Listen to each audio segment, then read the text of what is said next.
obvious one. Unless VFM decides, okay, maybe the biggest problem is the hideouts. Then the hideouts can be in consideration as well. I don't think you need to kind of prioritize the Kaja that much in banning him. You can always take him, but RRQ, they would take out Kaja themselves. Yeah, Kaja being banned here, so Kufra is kind of going to be out in the open as well. Maybe the Kufra or the Grok. But Grok has been nerfed a little bit here, but as a frontline annoying tank, it's still one of in-your-face kind of tank heroes, where a lot of teams is going to be prioritized first pick here. So if you let the Grok slide, you let the Kufra slide here, you may consider opening things up like what? The Esmeralda. Nah, Esmeralda is pretty much going to be open anyway. What are the heroes? Cho is kind of open as well, but I'm surprised no one actually banned off the Cho or picked it.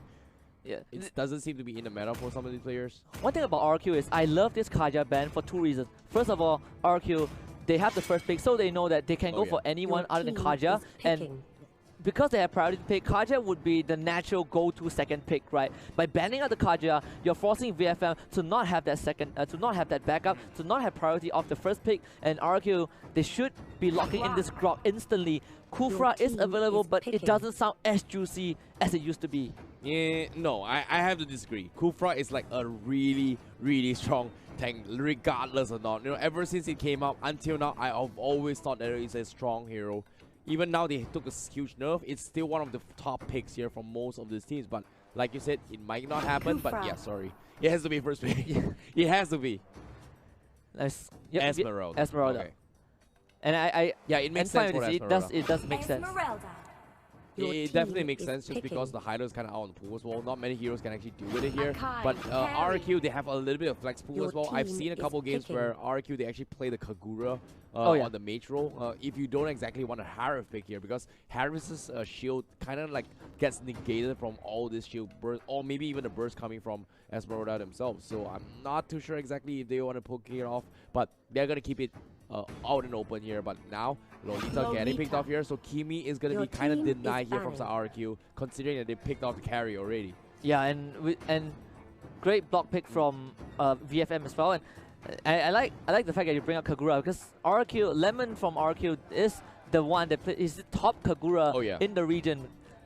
Since that he won't be playing today, it's totally fine. RRQ still have that in their pocket if they want to bring it out. But that Lolita pick, RRQ, they picked Lolita in game 2 against Evos. So now they're gonna go up against the same pick that is denying that Kimi that we expect to come out. And because of that Lolita, RRQ says we're not giving you Granger because it is such an gonna be an obvious pick for VFM if it goes through. Yeah, the Granger pick will be really nice here. Good smart ban there coming from RRQ, just because the Lolita is kind of in the favor of VFM. They don't exactly have an answer or counter to actually block off some of those bullets coming from Granger. But if they force VFM to go for the Cloud again, I'm pretty sure RRQ has an answer for that.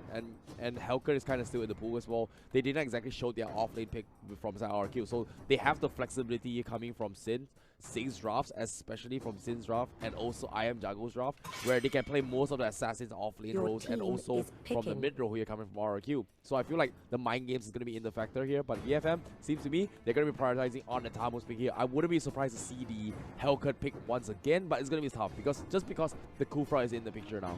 Yeah, and Hellcut would not seem to be such a juicy pick, at least for RRQ. The Tamus ban, same as last game, you don't want to deal with this really strong solo lane fighter, and just not ideal. And Leomord, I did have this hero on my mind for VFM simply because last game, it did not go well at all for them in any of the lanes. Leomord is one of the safer picks, has minimal counters minimal heroes, able to survive through the early to mid phase regardless of the situation, and has decent scaling. Yeah, the Phantom team is going to be one of those teams that are going to be focused about as well. I like how they ban up the Tamus. RRQ is going to be figuring out how do we deal with this with this Leomord here. Seems to me it's going to be the Badang God special. We are talking about some wombo combos coming from RRQ, and I like how the Badang can kind of shut off the Leomord a little bit here. Early phase is not that great here, but into the mid to late game here, if you're worried about the Phantom team here, why not just burst it down on the spot then and there? Yeah, and because of that, Gorse, now Liam poses an extra layer of threat, right? You have Vin, you have Liam, these two frontliners. One, they can both split you apart. And sure, you have the Kufra, Esmeralda, Lolita, they all sound really juicy, Phantom Steel on the Leomord. But this Gord alone basically shuts down what VFM might try to do, because none of them have the mobility. Maybe the Esmeralda, maybe the Leon, but even so, with Grok and Akai in the picture in the favor of RRQ, it's not going to look easy for VFM.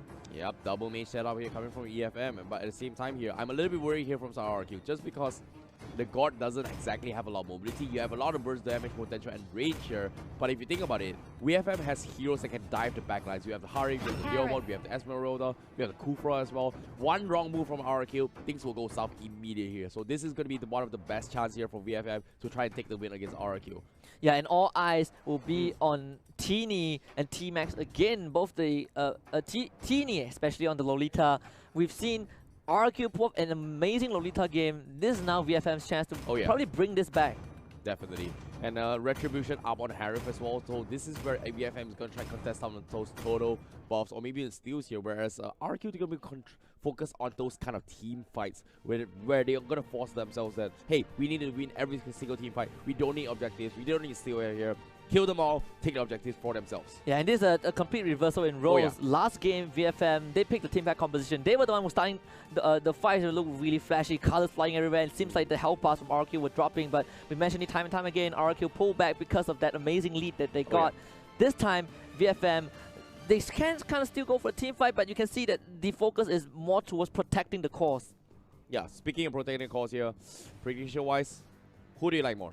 I'm still leaning towards RRQ. It's not just because they are the stronger team, and it's just how this particular draft kind of pan out. You kind of have the carry second pick. You don't normally see it. Normally carry, you kind of second phase it because she doesn't fall into the priority of ban. But the fact that RRQ pick up the carry and Akai was a big block pick to VFM. But now we're in game number 2 of this best of 3. RRQ, they just need one more to secure the 3 points. Well, I beg to differ from you here. I feel like VFM has a really strong chance in game number 2. But ladies and gentlemen here, those of you watching at home, this is RRQ going up against VFM on the game 2 here in this second series for the MLBB World Championship M1.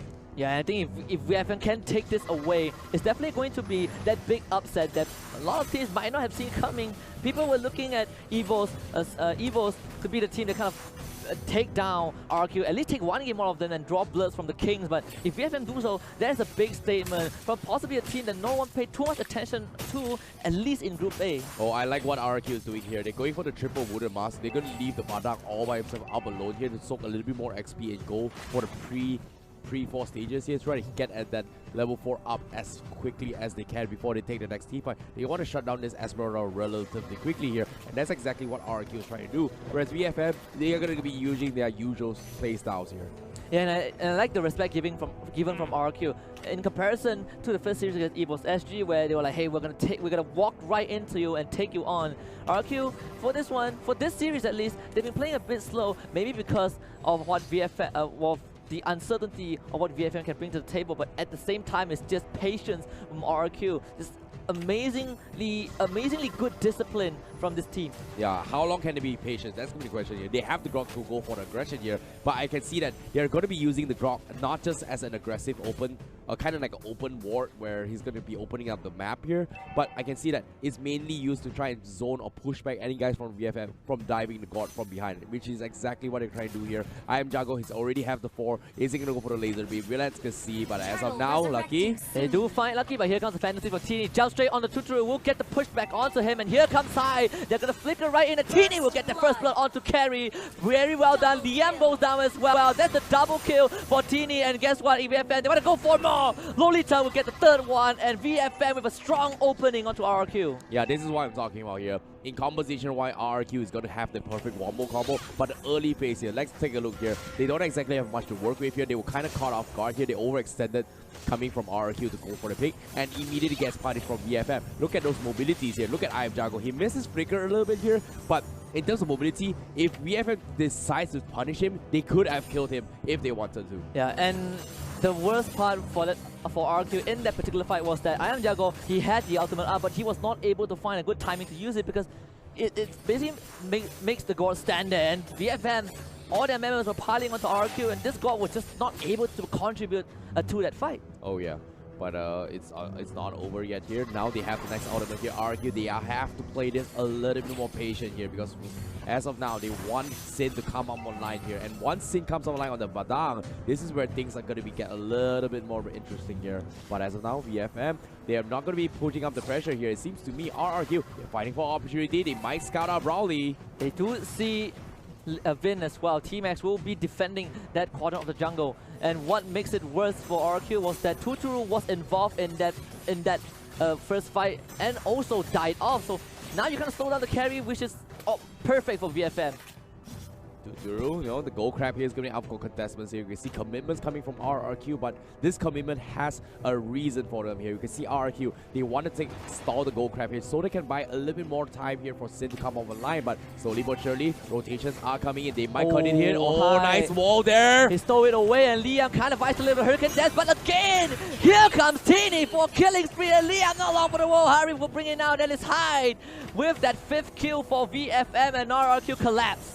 Nice wall there, seemed like a good start, but RRQ got baited. Here comes the Aura, but Brawly, not enough damage. They need more on Sin. It's not over yet as well. RRQ, they will lose Tuturu down below, and VFM, they're back in the game. Yeah, VFM, you talk about how this team is the aggressive team. They are the aggressors. They like to take fights. Game 1, they took the fight, even though they're on the back foot. Guess what? Now they have the lead. They're going to keep doing this, and they're not going to stop.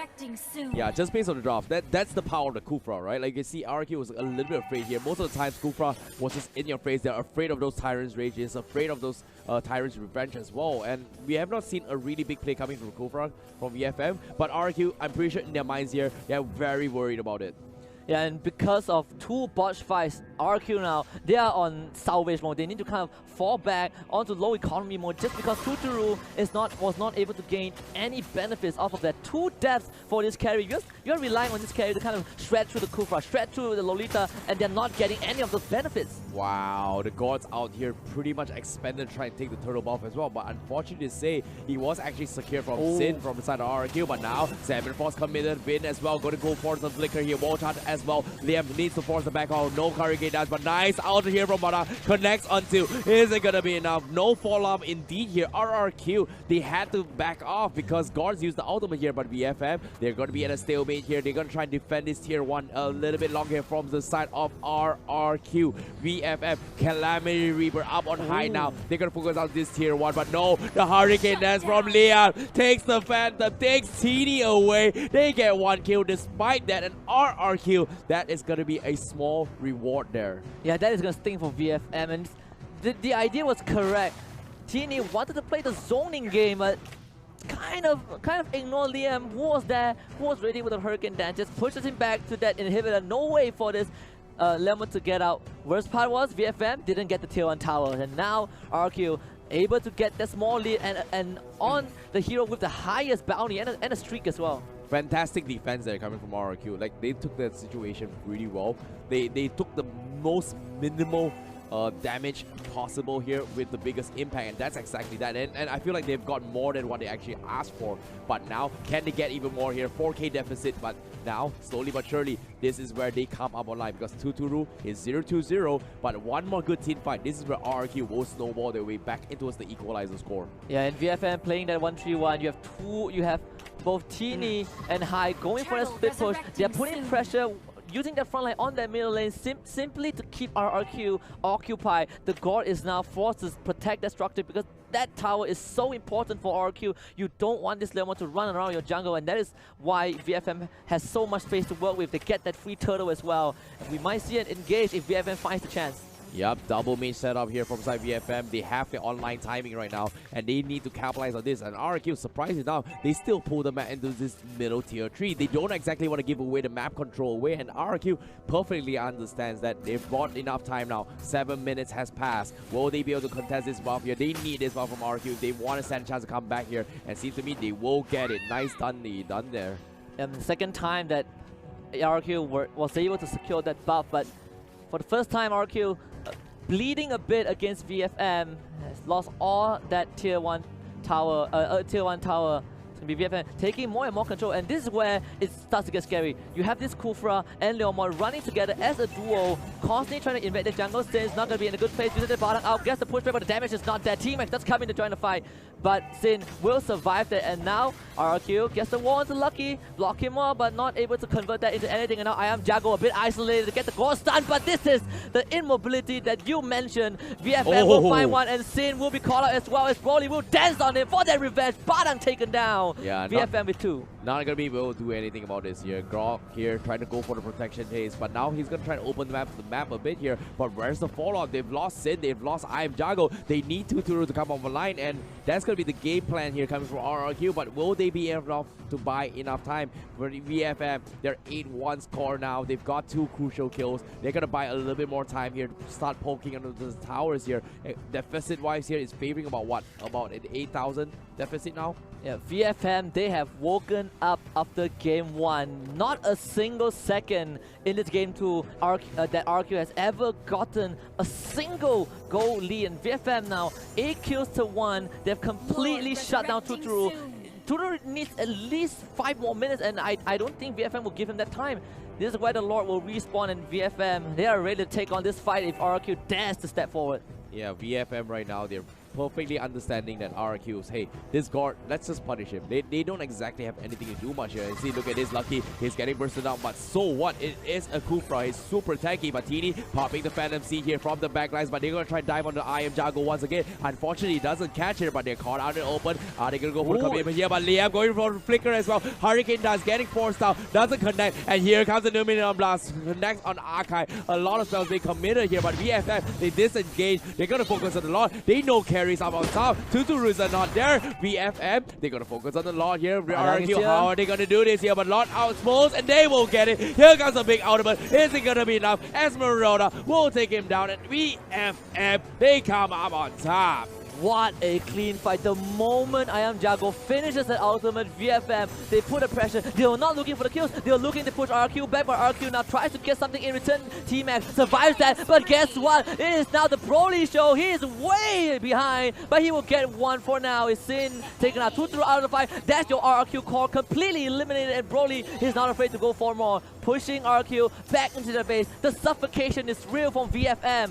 And with the lore secured, it seems like VFM, they are looking for their own payback. This is going to be a tough one. Yeah, like you said, they need the payback. They've got the understanding here, but unfortunately, they were sitting on the sides watching how RRQ playing on the sidelines with that guard pick, and this is where their results are here to show. We are not here to lose. We are here to win it. RRQ, you pull the guard strat, we have an answer, and this might be game, but at the same time, it's not over yet to the Fat Lady Sings. RRQ, they're not in it to win it. How will this go down? Yeah, and I mentioned about the Leomo pick early on. His decent scaling, that is not easy to shut down. He always has this window to recover, and VFM, they use him to maximum efficiency, and now they're engaging on their first inhibitor with the Lord, and this big ultimate coming down from VFM. They will take down the Gauntlet straight to the backline. I Am Jago will be able to survive that. Carry will take down that Lolita, but VFM, they're going to continue this pressure for a bit more. Hide on the killing spree. Second inhibitor inside, and they will be able to take down that structure as well. Broly jumping right in straight against Liam, needs to desperately protect this place for RRQ, but no, mega kill, and look at high, going crazy for that wipeout, triple kill for this Harif,